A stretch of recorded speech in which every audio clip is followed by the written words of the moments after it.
Močna tradicija lesarstva, umetnost mizarskih rok in skoraj 60% pokritost Slovenije z gozdom Slovencem narekuje bistveno več kompetenc na področju lesne industrije. Neizkoriščeni potencial strateške surovine se odraža v njenem izvozu v tujino, namesto nastopa slovenskih lesenih izdelkih na tujih trgih. Kakšne poslovne modele torej potrebujemo za doseganje napredka?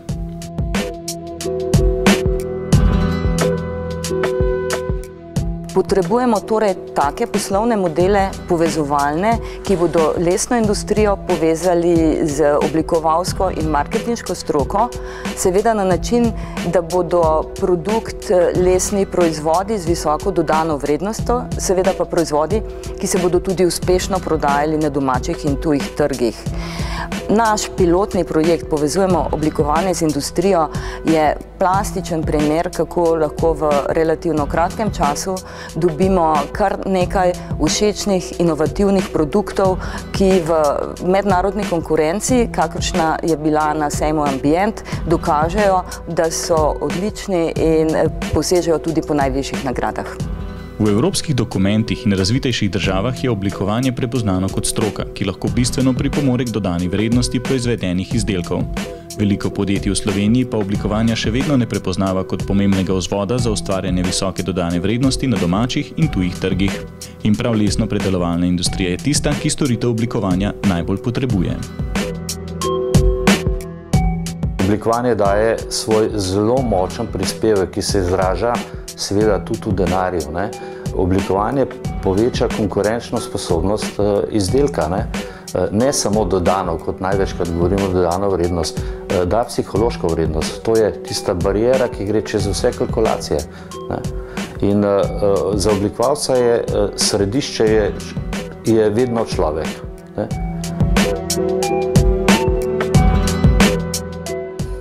Vzamem kot primer to zadnjo razstavo Silent Revolution, ki je skušala nekako pokazati dosežke slovenskega oblikovanja. Seveda, to so neke te izjeme, o katerih sem govoril. Res ni samo Gorenje.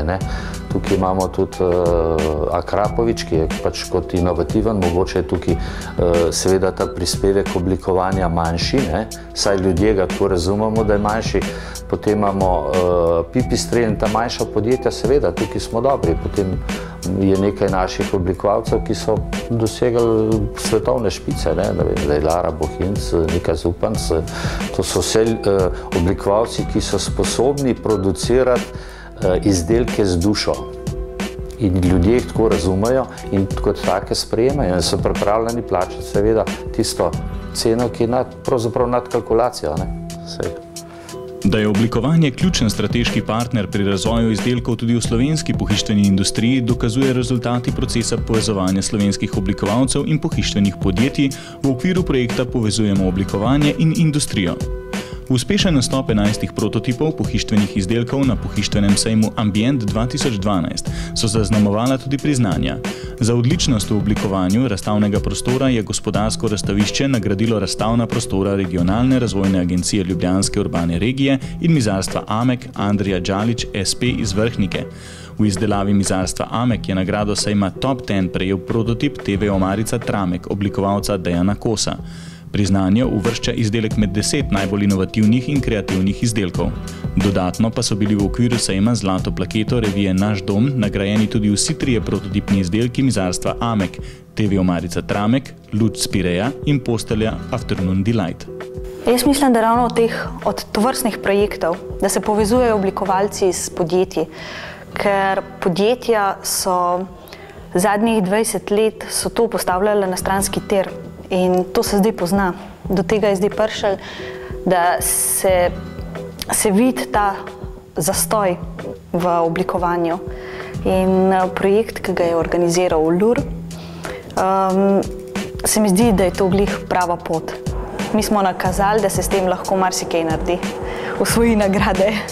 Mizarstvo Amek po meri izdeluje ekopohištvo iz masivnega hrastovega lesa. Skupaj s podjetjem Maremiko, ki je nosilec blagovne znamke vrhunskih vodnih postelj, so za sejemsko predstavitev izdelali posteljo Afternoon Delight. Izdelek sta idejno zasnovala oblikovalca Klemen Smrtnik in Dejan Kos.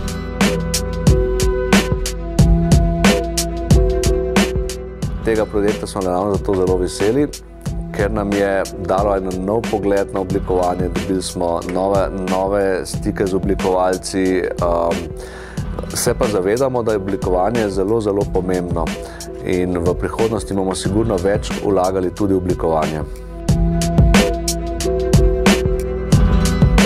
Da vzpostavitev povezave med gospodarskimi družbami in oblikovalci ustvarja pomembno socialno mrežo in poslovno verigo, potrjuje tudi v tapetništvu Debevec. Pri načrtovanju proizvodnje se prilagajajo željam in potrebam naročnikov, pri čemer se trudijo zasnovati in proizvesti oblikovno in funkcionalno dovršene izdelke. Za nastop na pohištvenem sejmu so v okviru projekta Povezujemo oblikovanje in industrijo izdelali prototip oblazinjenega pohištva Wetland po idejni zasnovi oblikovalca Mateja Colja.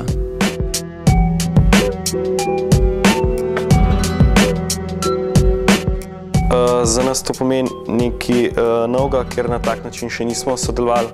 Še v bistvu šele zdaj s tem projektom sem bolj občutil to, da manjka tega in bomo vnaprej se več povezovali z oblikovalci. Dolgoletno tradicijo izdelovanja pohištva iz lesa po meri ima Mizarstvo Strahovnik, izdelovalec stanovanjske in pisarniške opreme ter opreme za plovila. Prepričani so, da njihov dolgoročni uspeh temelji na kakovostni izdelavi, prilagajanju individualnim potrebam kupcev ter upoštevanju oblikovalskih in tehnoloških smernic.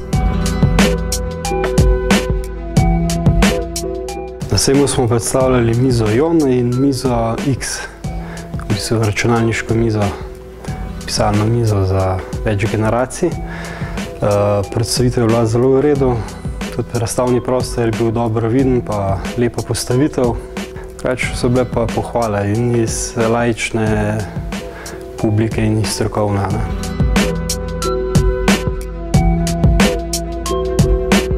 Mizarstvo Špac svetuje, projektira, izdeluje in montira pohištvo po meri za poslovne prostore, šole, vrtce in stanovanja. V okviru sejemske predstavitve prototipov je zanimanje pritegnila klubska mizica Sezami, ki jo je oblikoval Žiga Culiberg. Po besedah mizarja ima izdelek dober tržni potencial. Izkušnje samega sejma so se pokazale, da so se ljudje zelo zanimali za to mizo, ki je nekaj novega, nekaj inovativnega in nekaj praktičnega za vsako manjše stanovanje.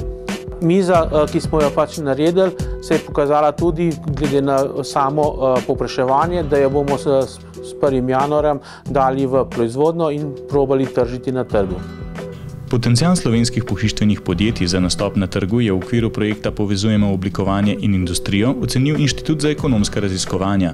Na podlagi ciljev in usmeritev podjetij je inštitut analiziral prodajne programe, trge in uspehe. Pri nastajanju prototipov so podjetjem svetovali pri izboru prodajnih kanalov, hkrati pa nudili podporo pri izboru tržnih segmentov. To so večinoma manjša podjetja, ki imajo sicer nek stik s kupcem, vendar določeni jih uspejo prepoznati s pomočjo svojih agentov, ker eni prodajajo v tujino. Večinoma so pa ta podjetja doma samo v Sloveniji, na slovenskem trgu in prejemajo naročila od neposrednih strank, torej fizičnih oseb.